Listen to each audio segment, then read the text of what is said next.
Hey guys, how's everyone doing? This is Sir Jedi Sentinel, and welcome back to Sentinel Reviews.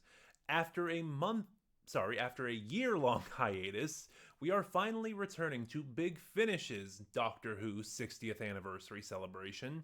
In my opinion, the superior 60th anniversary celebration with the final installment, Coda, the Final Act, released in November of 2024, written by Tim Foley and directed by Ken Bentley. Doctor Who, Once and Future, Coda the Final Act, stars Joe Martin as the Fugitive Doctor and Jonathan Carley as the War Doctor, along with Lisa Bowerman as Bernice Summerfield.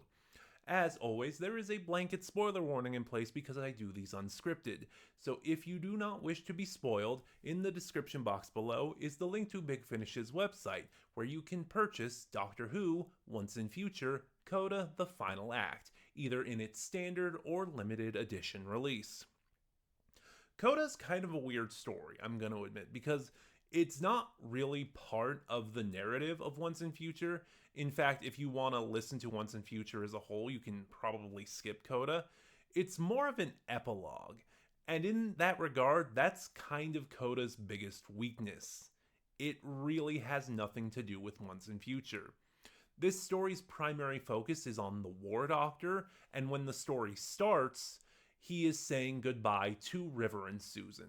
So, the way the final story in Once and Future, the Union, ended, the Doctor drops off River and Susan, and we see the goodbye from their point of view. The opening of Coda, the final act, is him saying goodbye to River and Susan from his point of view, where at which point he has an encounter with the Fugitive Doctor, who, for some mysterious reason, is hunting him down. I won't get into all the details of the story here. It is basically a very what's the word? Not overdrawn, not over. I'll go with overblown. There's probably a less negative word to use, but it's the only word I can think of. It's pretty much an overblown cat and mouse chase until the two doctors finally confront each other and figure out what's going on.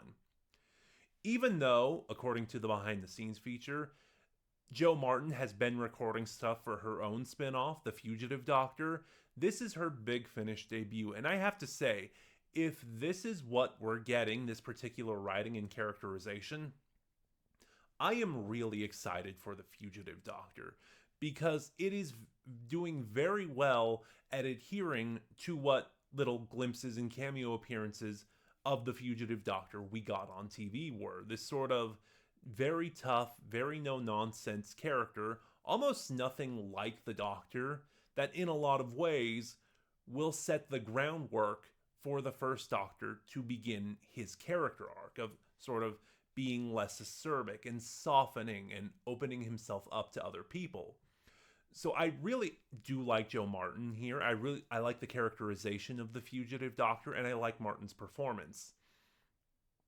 The same cannot entirely be said of the War Doctor.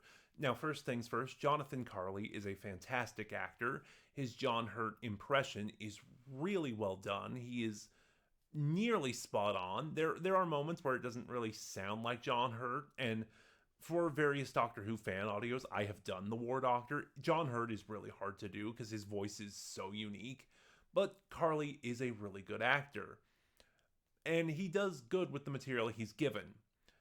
My problem is, once again, the characterization of the War Doctor. Because every time he's talked about or mentioned in the show, usually by the Doctor, primarily the 11th Doctor, because that was when the War Doctor thing was introduced, the show wants you to believe the War Doctor is a monster. Like, basically, the 8th Doctor created the War Doctor to fight in the Time War, to do the things the Doctor would never do. That's why in the original Big Finish John Hurt War Doctor series, it was such a major plot point that the War Doctor renounced his name, because by design, he is a complete betrayal of everything the Doctor stands for. However, every time, despite this is what the show wants us to believe about the War Doctor. However, every time the War Doctor is portrayed, every time the Doctor shows up, he is just too doctorish. He's also very generic. I've postulated that if anyone else other than John Hurt played this role and elevated the material, he would most likely be my least favorite Doctor.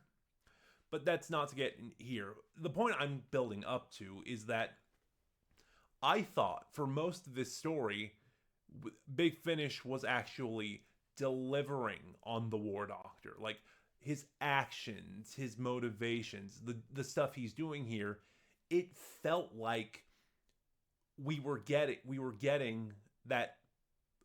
a portrayal of the War Doctor that the show wanted us to believe the character was.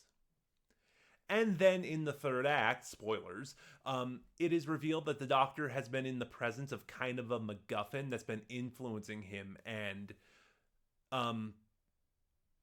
what's the word? Messing with his aggression. It's been making him more aggressive. And, as soon as he realizes that, he sort of comes to his senses. It is also interesting, too, that this story stars both the Fugitive Doctor and the War Doctor because, again, on paper, they are kind of the same character. A secret incarnation of the Doctor, along with the Valyard for that matter, who is meant to be a contrast of everything the Doctor as a character across all their incarnations is. Again, it's just... And it's a really good dichotomy here. It just ties into my issues with the War Doctor. This story...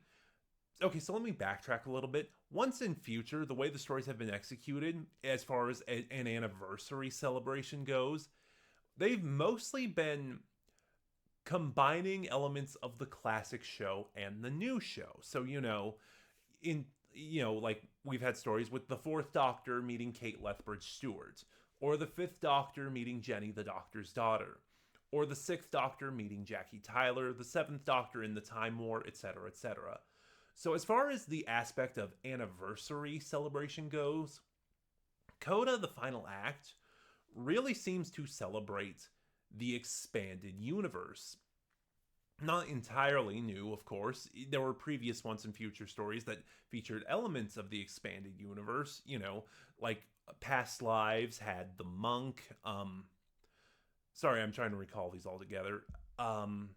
The Artist at the End of Time had the Colin Baker curator. Veclin was in A Genius for War. The Integer is kind of the main antagonist of Once and Future. And so on and so on. But really, this story seems to lean much more heavily into celebrating the expanded future universe than the previous stories did. Like I said, this story stars the Fugitive Doctor and the War Doctor, doctors that really only existed in the show as cameos and have been expanded in other media, books, comics, audios, etc. We also get Bernice Summerfield, a character who got her start in the books and has been a staple at Big Finish. There is a cameo from Vienna Salvatore here. So, just again to circle it around, because I did not think of a proper way to conclude this point. Compared to the previous stories in Once and Future, which were all about celebrating Doctor Who, I do like that the focus here shifts to the expanded universe. And that brings us to our third lead, Bernice Summerfield. So I mentioned in my review of Time Lord Immemorial that I was kind of confused by the inclusion of Liv Chanka, because the writing didn't really feel like Liv, but also, given that this was the Unbound Doctor, why wasn't Liv Benny? And now we kind of know, because Benny was being used for another story. This story. I also really like the pairing of Benny with the Fugitive Doctor, who Benny spends the majority of this story with, because Benny, who has met so many incarnations of the Doctor, getting to see this one she's unfamiliar with, and an incarnation who is so unlike the Doctor, it allows her to comment on, almost in an audience proxy sort of way, just how different the Fugitive Doctor is to the other incarnations. I really don't have much more to say. I will say there is a point where this story gets incredibly goofy. I'll just say the two doctors sort of fighting and being in confrontation with each other, what results from that is one of those just really goofy concepts. It's what, it's kind of, how to explain this? It's kind of one of those things that Doctor Who always tries to does, sort of an everyday symbol or occurrence that has kind of this deeper almost mythological relevance to the Time Lords. So once in future, Coda the Final Act plays into that. I know I'm trying to be vague here, but you kind of have to go with it because, again, it is really goofy and it is really easy to kind of, what's the word? Because, like, this will make or break the story for you. That's what I want to say. That's how to say that. Like, you have to just sort of strap in and go along for the ride. Because I can imagine that reveal, that aspect of it, will take some people out of the story. I really don't have much more to say. Coda the Final Act is just fun. It is a strong opener for Joe Martin at Big Finish as the Fugitive Doctor. Jonathan Carley gives a good performance.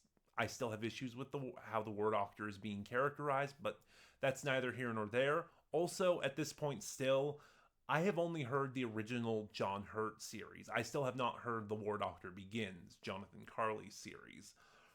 And, it's got Lisa Bowerman as Benny, who is also fun. Like I said, the biggest drawback is that this just doesn't really feel like it's a part of Once and Future.